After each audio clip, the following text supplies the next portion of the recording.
Hi guys! For today's video, magluto ako ng upo. Diba? Mag-igisa muna tayo ng upo. Andito yun ang ating ginisang upo. Wow! Yung lunch namin guys. Ginisa ko lang naman tong upo. Sa bawang sibuyas at kamatis at mayroong konting ground pork.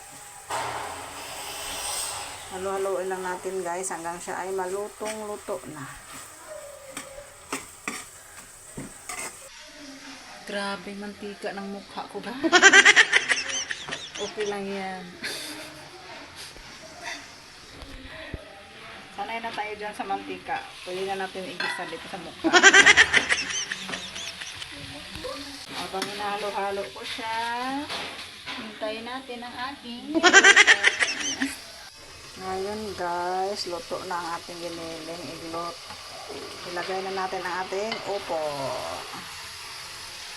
Ayan. Tapos haluin lang natin ito hanggang siya ay halo lahat. Ayan, haluin lang natin ang haluin. Kayo ba guys, pag nagluto kayo ng upo, sinasabawan nyo ba siya? Tinutubigan? Ako kasi hindi ko siya tinutubigan kasi diba kusang magtutubig itong upo. Nagwa-water siya ng kusa.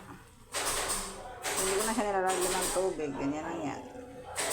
Mamaya may tubig yan. See guys, kusa siya ng tubig, no? Niwanan ko siya.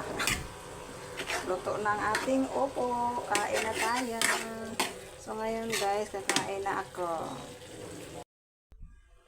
Kain na tayo guys. Ngayon, gusto ko ng manghang. So lalagyan ko ang aking kanin ng, ano to?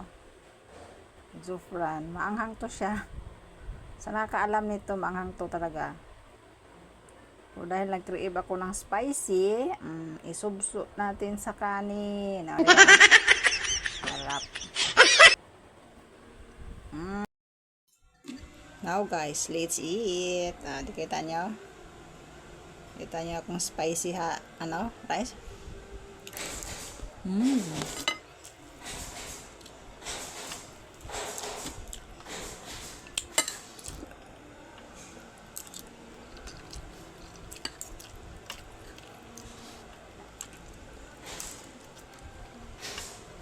Walang nguya-nguya to.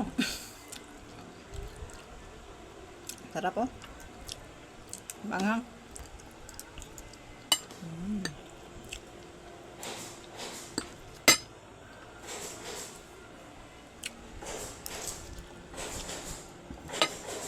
Wah, enak.